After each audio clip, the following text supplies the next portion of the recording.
What's up, man? It's your boy Decopbo checking in, right? Everybody is asking, uh, people emailing me, asking me about my mental state and how I'm doing. I'm in my trusty corner, you know. This is my peace spot. When I first redid this house, from me studying,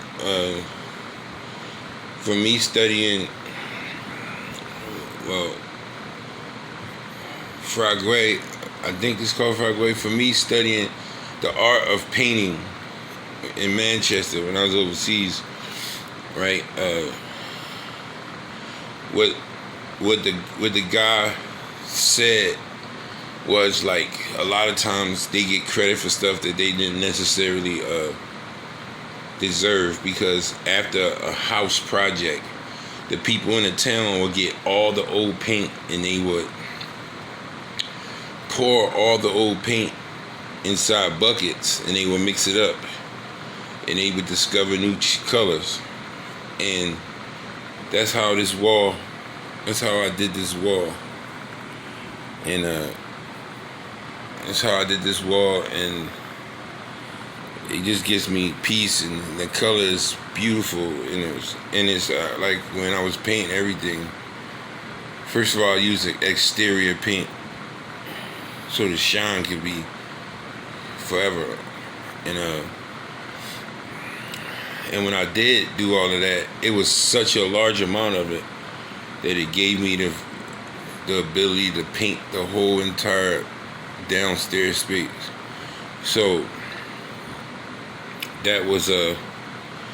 that's why this is my little favorite corner, my corner of sanity. And then for me, having a brief stint of understanding of psychology, colors play a great amount into the mood. If you don't believe me, go into a psych ward and you'll notice that it's nothing but bright colors. There are no grays, there are no blacks, there are no dark versions of colors, because it tends to have a propensity with your mood. So everybody's asking me how I'm doing, my mood. I just found out that in 7 days there's a possibility I won't be alive again this morning. And I don't have an answer for that question. I just stick to what has gotten me this far, and regardless of whether I think that this competes with a lot of other stuff in my life, like me being crazy in a way, it's kind of a weird sensation that I feel like is helping me, because like the ability for me to, I'm almost having to talk myself into being scared, because like my attitude is like, fuck it. I've always had a soldier, very militant way of thinking. And that's why I'm always clean. I'm always like pressed. My clothes is always non-wrinkled. I'm always like top button, because that's my mentality. My mentality has always been militant, and I'm having to talk myself into the reality that, this is something you might want to be worried about, and I don't mean like worried about in the sense of being worried. I am petrified, because the psychology behind it teaches me that, like, I don't necessarily feel sorry for me. I feel sorry for the people who took me for granted and won't know that until I'm dead. And there's something about that makes me feel like I'm a decent person, because I shouldn't care about those people and their feelings, but I do. And when I'm in a situation where I should be shish. I should be selfish. I find myself being more and more selfless. I'm worrying about my sons, my family, you know. And when I say my family, I mean like my sister, my brother, my sister, Shanice, my brother Breeze, you know, my mom, you know, my sister Khadija, that side of the family, my sons, you know, of course, like Dre, Shauna, but to a further extent, you know, I'm worried about like my Aunt Deborah, my Uncle Race,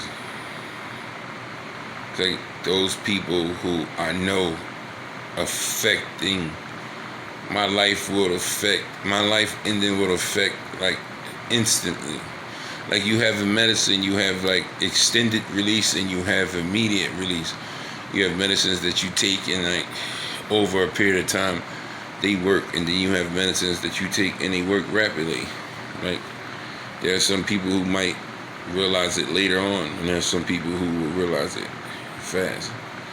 But like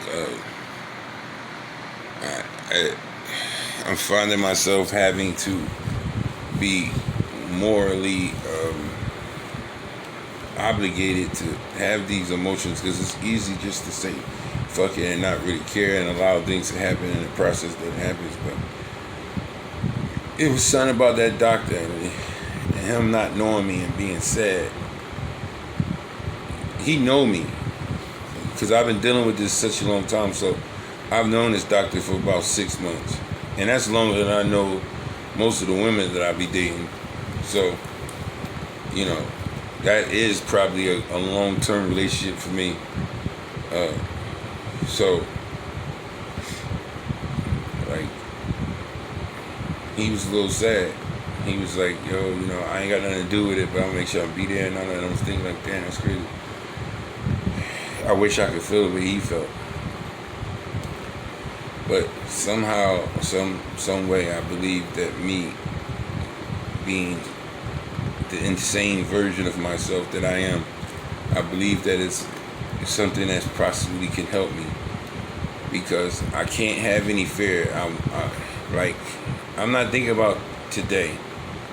Like today is already day 6. You get what I'm saying?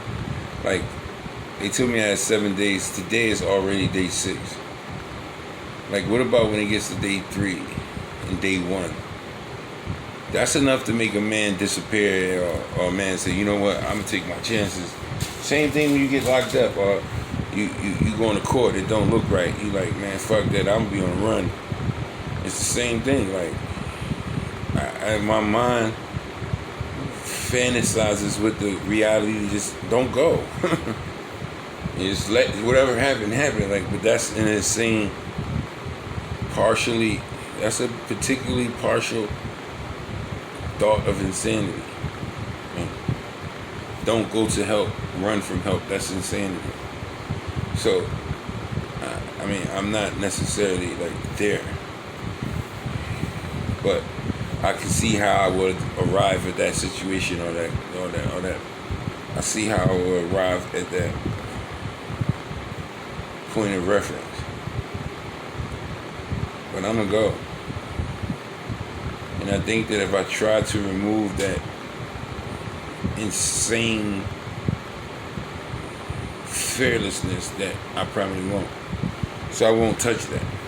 But I do understand that it's more about other people than it's about me, because I would like to think that the God of my understanding is evident in everything that I do. So, if God don't know me, who do? So I'm not necessarily afraid to see or meet God, because if anything, He's going to be disappointed, but I won't be a stranger.